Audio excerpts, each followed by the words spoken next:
The sports breaking news. Dropping the scoop on the media grill. The shocking surprises and all the street news just for you. Join the Premier Sports Talk, family chew on. All the lady world of sports news. All the lady world of sports news. Hello to all, and welcome to another live airing of Premier Sports Talk. I'm your host, Double P,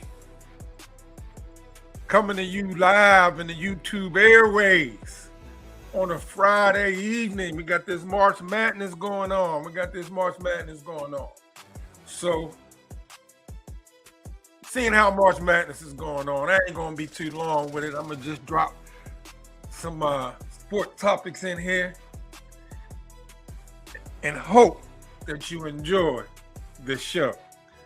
So like it says in the thumbnail, it says that Kevin Stefanski is exposed again. It seems like he cannot escape his past. Kevin Stefanski's having a problem escaping his past, even though he's no longer the coach of the Cleveland Browns. Even though he's down here in the ATL where I reside, he's catching some heat rounds still. He had, what's the word? Cronies. He had his cronies up there in Cleveland. And that's just a speculation. I ain't gonna put no lies on nobody. But the word is, up there in Ohio, is that he had people putting out false narrative on Shedeur Sanders.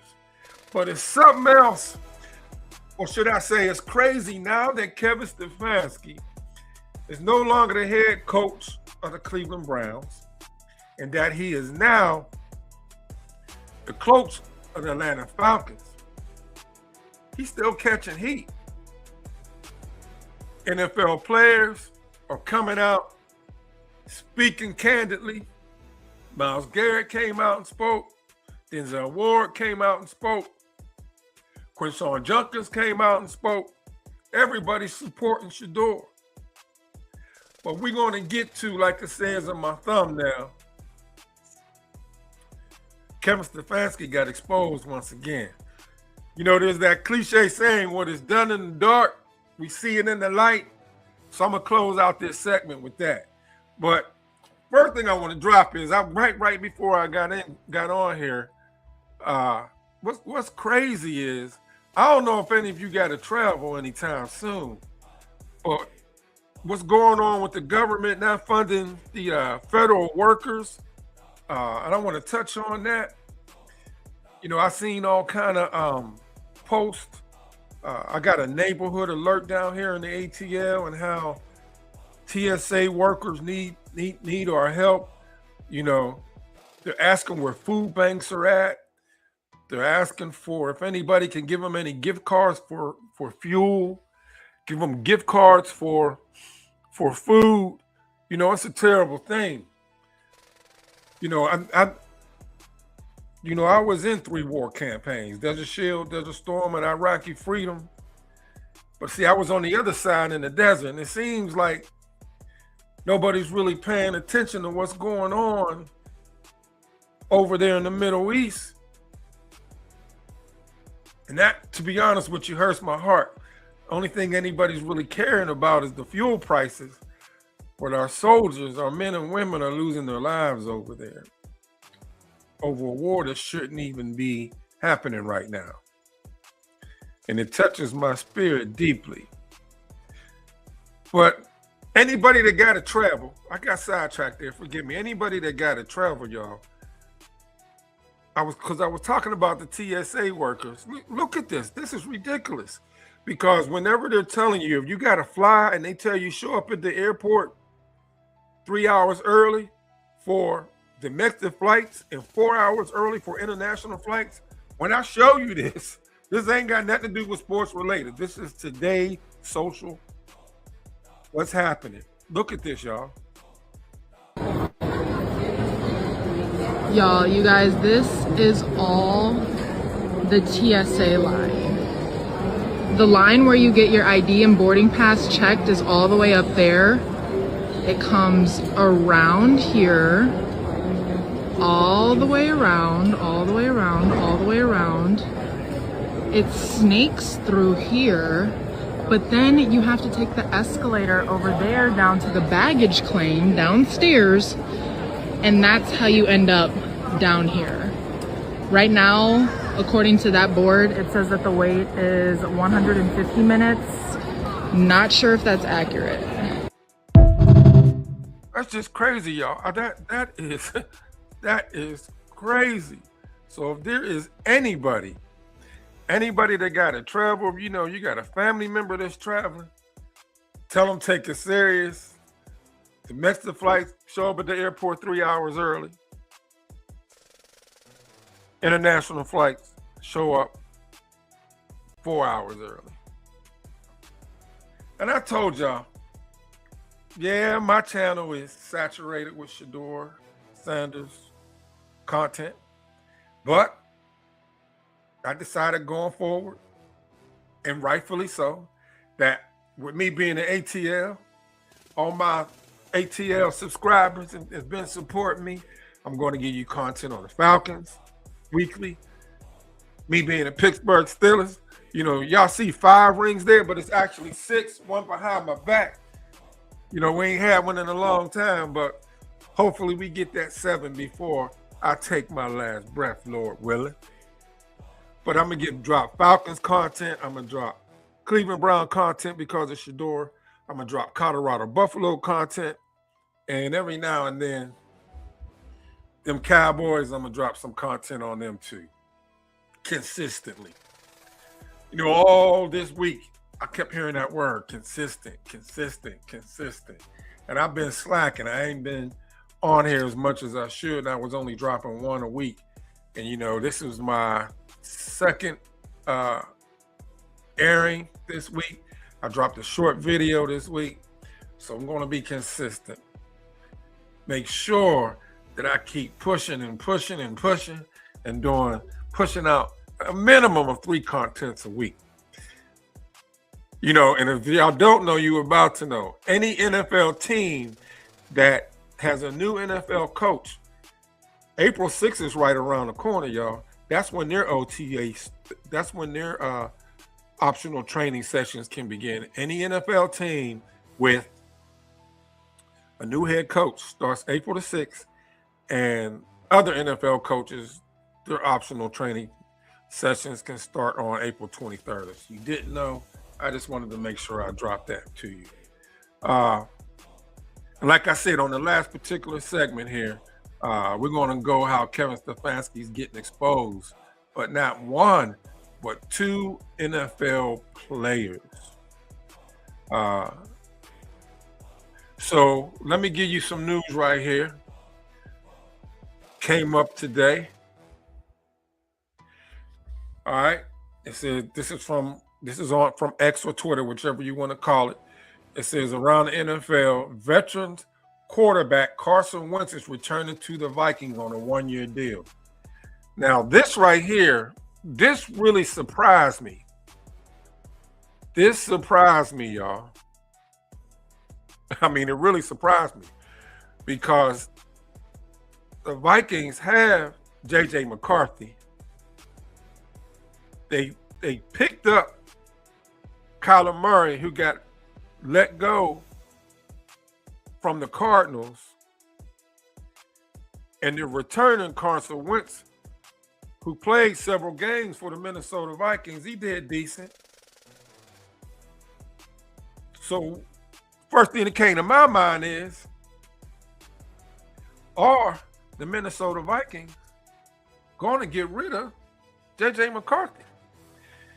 And up in Cleveland, they got that anybody but Shedeur narrative going on, which I cannot stand because I'm a big-time supporter of the Sanders family. And now he's the latest quarterback who they're talking about. What do they need to do to get J.J. McCarthy? In my humble opinion, J.J. McCarthy is not better than Shedeur Sanders. He's not. So they should not even invest in bringing J.J. McCarthy over there to the Browns. What other news dropped here? Oh, this is big. This is big. This airing is on Friday. But right here, All right. Tomorrow on Fox, it says 3 p.m. Central, which is 4 p.m. Eastern. It says there is gonna the Fantastics. It says tune into the Fantastic Flag Football Classic. It's going to be tomorrow, Saturday. They got Joe Burrow's going to be there. Gronk's playing in this. Tom Brady's playing in this. Odell Beckham Jr. is playing in this. They have several people playing flag football, even though the women's South Carolina Gamecocks is playing at 3 p.m. tomorrow. I got 2 cell phones. I'm going to be watching both. I'm going to be tuning into this because I want to see this particular flag football game with Tom Brady, Joe Burrow, Gronk, and Odell Beckham and various other players. I think they may have some celebrities playing in this too. But I just wanted to know, if you didn't know, now you know. Tomorrow at 4 p.m. Eastern time, 3 p.m. Central, the Fantastic Flag Football Classic game is going to be on TV. It's going to be on Fox. I wanted to drop that news there to y'all. I'm your host, Double P, and I need you to do me a favor. The only ask I have, and it doesn't cost you a thing, is if whenever you watch this live airing, if you could do me a favor and bless me, is hit that thumbs up button, drop comments in whenever you watch it. Tell me how you feel about these topics, good, bad, or indifferent. I like them all. I do respond to them. I actually take the time. If you bless me with a comment, I will respond to your comment. And if you haven't subscribed to the channel, if you like what I'm putting down, I appreciate it if you could subscribe and hit that notification bell. So anytime I drop a live segment or a recorded segment, that you'll be able to get the notification whenever it goes hot on the YouTube airway. So, like I said, next thing up before we get to Kevin Stefanski being exposed again, is I was just watching Shilo Sanders on Twitch yesterday, and he had replayed Deion Sanders, Bucky, aka Deion Sanders Jr. Bucky had his lady friend with him, Brittany. Coach Prime got on the jet, and he had Carucci with him. And they flew over to St. Croix. And Shilo was replaying that video and giving his reaction to what was going on. So he said he was kind of shocked because they got on a jet without him. So I was kind of amused by that. He did have a smile like a kid on Christmas, because in the video there was a portion in the segment in the video where Coach Prime tried to get a hold of Shilo while he was over there, but Shilo didn't pick up the phone. So Shilo put that on YouTube. I saw it earlier today. It's on Twitch if you follow him there. So I'm giving you that information also. But when he showed that clipping, giving his reaction to them going on a short vacation while the Colorado Buffaloes are on a spring break that wrapped up this week, is that he was watching it in Miami from his home. But then I was kind of shocked when I saw this, because Shilo made a cameo appearance. Well, it ain't cameo. It was a scheduled appearance back at Jackson State. And I was really happy to see that Shilo went back to Jackson State. And I figured I'd share this with you before we get to the segment where Kevin Stefanski gets exposed again and he's not able to escape his past. Being able to do that just from playing. Got to start this off. Shilo being Shilo.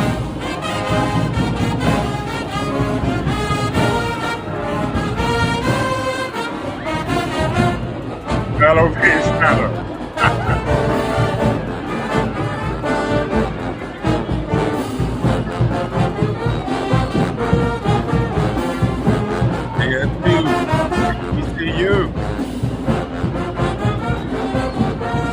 To get into sports and to use that to put myself in a position to do other things.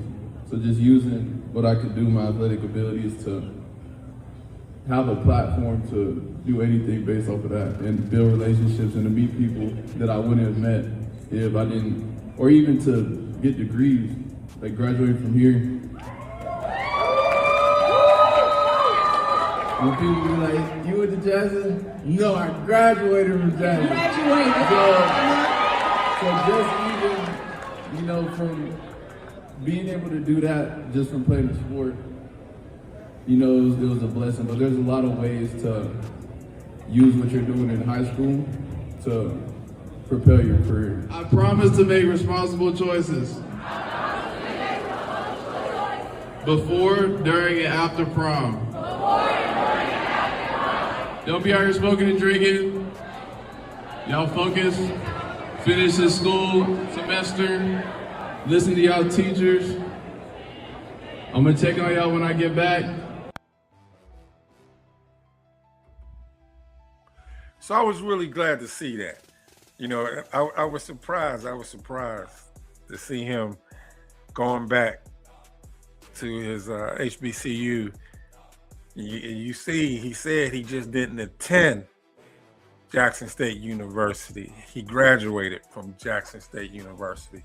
It's always good to see our young men, or whatever stage in our life, whenever you go back to college to get your degree, that's an honorable thing and a lifetime achievement whenever you're able to get a college degree. And I also like what Shilo said to the students that were attending there, was that how he used his platform in playing sports to be able to propel him to what he's doing now in other areas. Shilo is a big time content creator. He has he models for big time fashion designers, and then he's got an up and coming that hasn't been dropped out here yet. He has an up and coming. I don't know if it's going to be on. It's probably going to be on Netflix, because his father is on. He got a business relationship with Netflix. He's also got a connection on YouTube. I'm talking about his father, Shedeur Sanders. So we're going to be seeing Shilo have his own, how I want to put this. We're going to be seeing Shilo on the big screen on TV pretty soon. That's all I'll say. And we all know that he's a musician. So I don't think that, I haven't seen any signs where Shilo's been doing any workouts. Not that he said he isn't. We see a lot of content creation that he puts out there, whether it be on Twitch or YouTube. It's a very lucrative business. If you can achieve a live following, y'all have no idea. I'm just happy for him. I would love to see him get back in the NFL, but like I said, I haven't seen anything to where he's been working out or even training to possibly get that call to come do a workout, or at least get back on the practice squad. Hey, but when one door closes, the Most High always opens up another door for us. So let me get into this. Let me see. Let me get into this last segment. But before I get into this segment, is even though Kevin Stefanski is no longer with the Cleveland Browns, he lost his job there, and now he's the head coach of the Atlanta Falcons down here in Atlanta.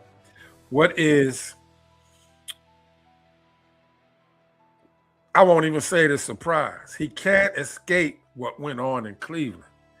And then he's trying to change the narrative of what was done in Cleveland. So I want to show you what, if you don't know, again, I'm dropping what you're about to know, is that Kevin Stefanski, came out with this. This ain't new, but a lot of you may not have seen this. And basically, this is when he's down in Atlanta. He says, I love Shedeur. I love coaching him. Seriously. Nah, I don't believe it. I followed Shedeur all last year. He couldn't even speak Shedeur's name. He wouldn't speak his name in the press conference. He says he got the right makeup for this game, but yet, Kevin Stefanski, you wouldn't even allow Shedeur Sanders get any first team reps, second team reps. You had him practicing on a adjacent field to equipment handlers, people that wasn't even going to make the team that was just there in the training camps for practice players, so they would have enough people out on the field. He was done wrong. But then Kevin Stefanski goes on to say he's wired the right way. But if he was wired the right way, Mr. Kevin Stefanski, why?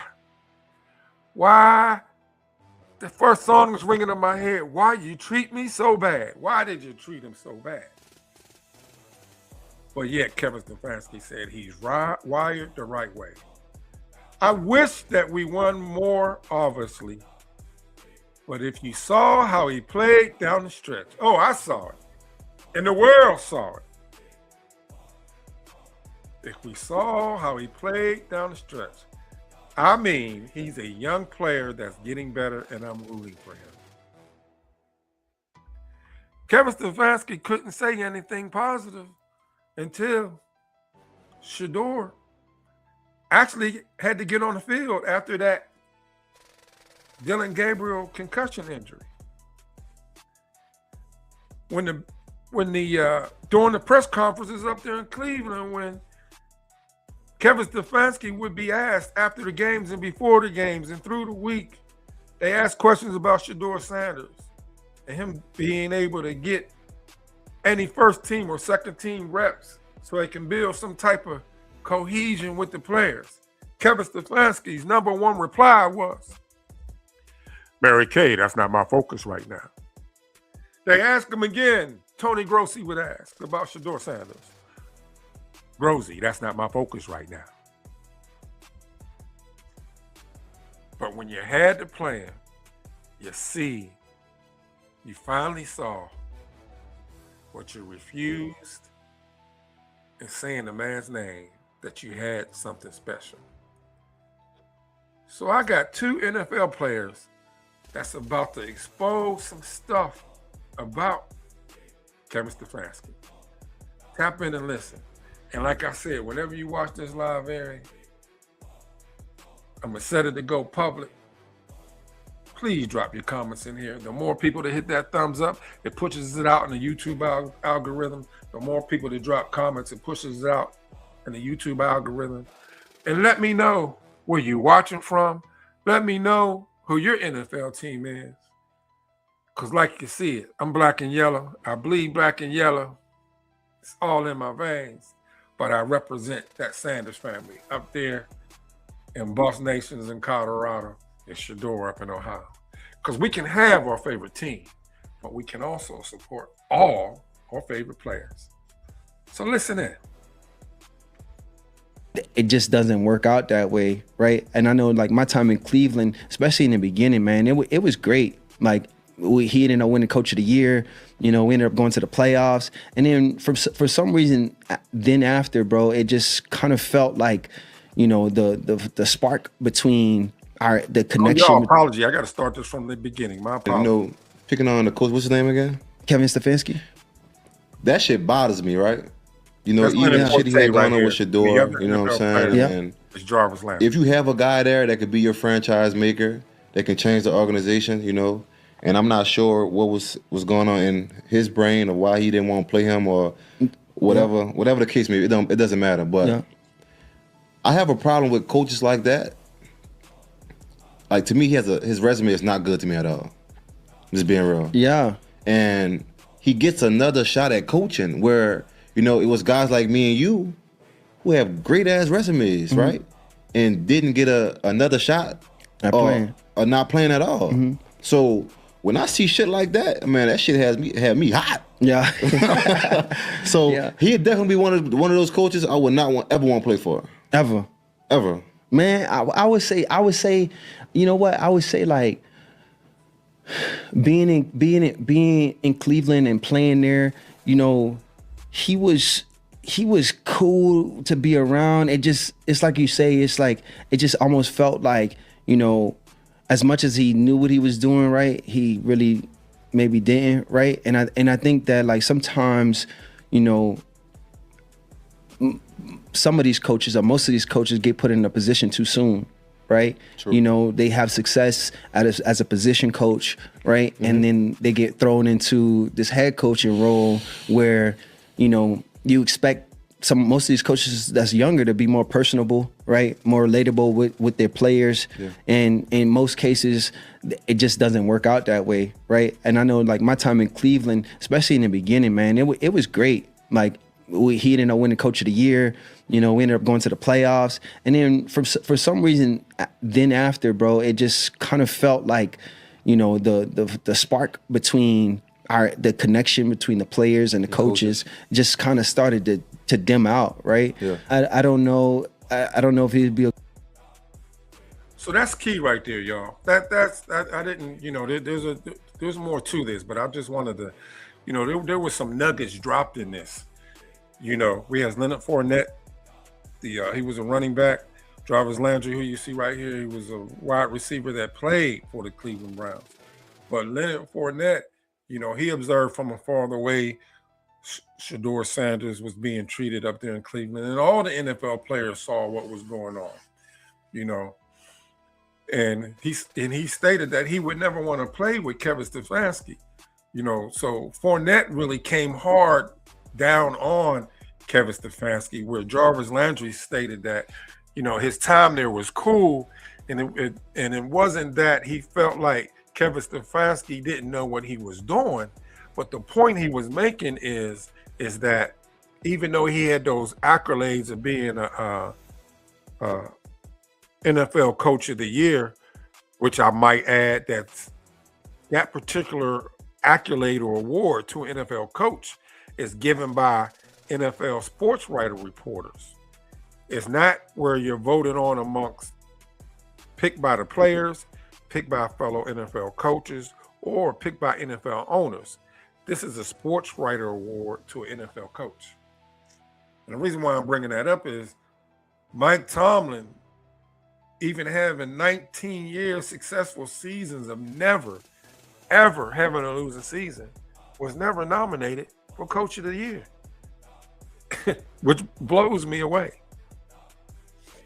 So let's finish this up. Great coach in the league, right? But I do think he knows a lot about offense, right? I think, you know, he I don't know how much he is involved into the analytical side of things, but I know in Cleveland that was a huge part.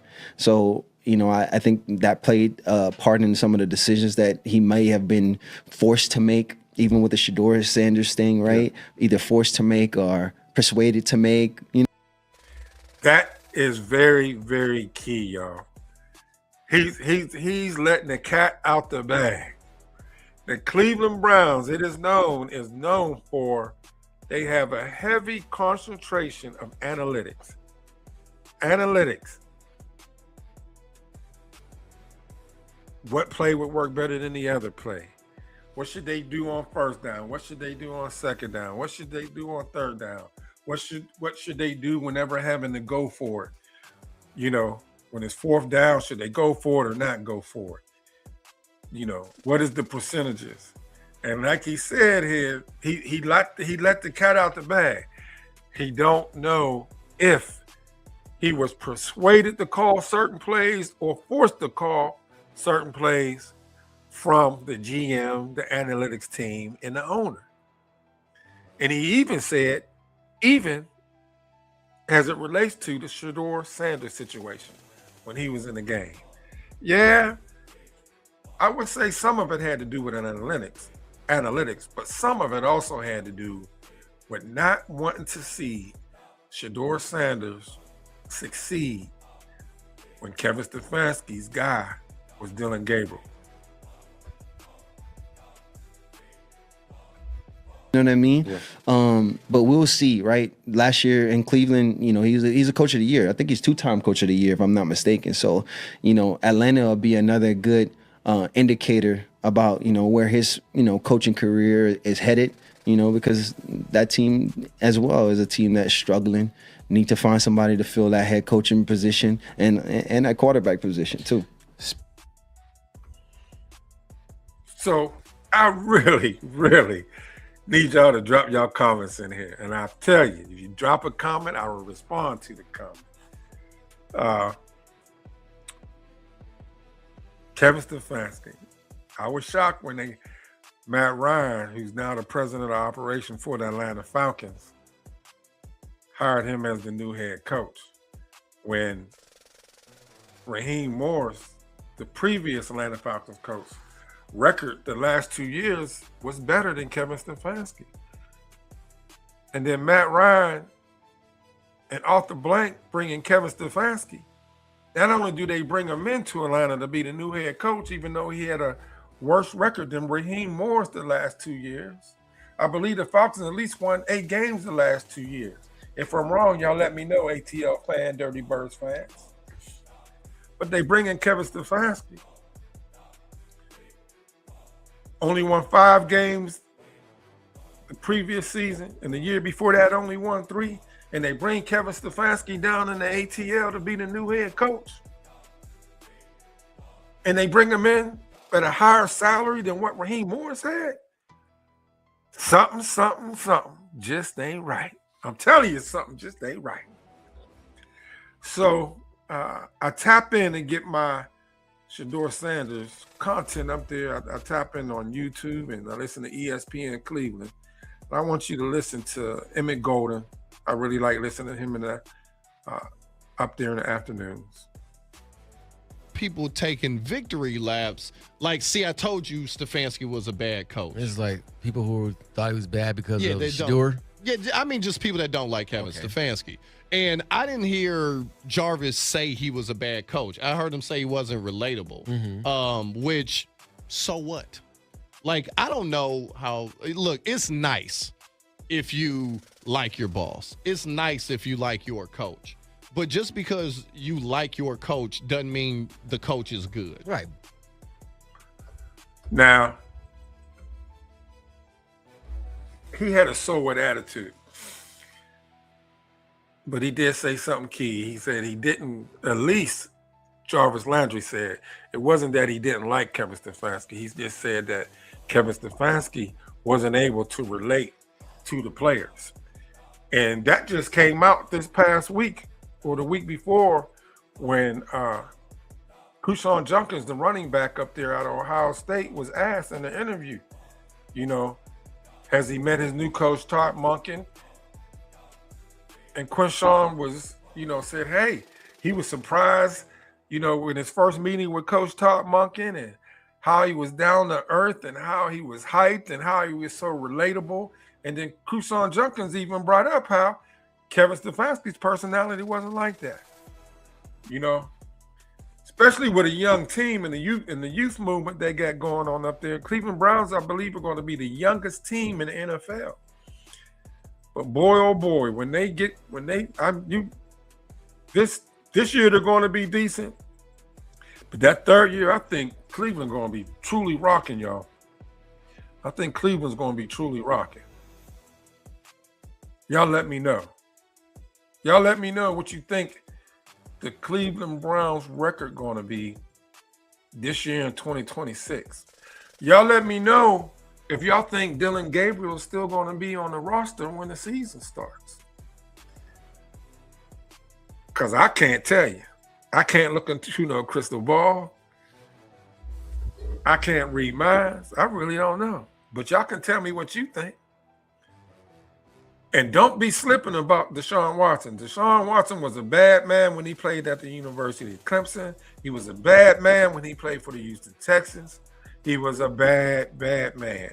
And yes, he had the 2 Achilles injuries. So, you know, the odds are against him to come back and even be half the man he was. But if he does, there is going to be a true competition up there in Cleveland. And I can't wait to see it. April 6th is right around the corner, y'all. For all NFL teams that has a brand new head coach, April 6th is when those NFL teams that has a new head coach, they can start their practice.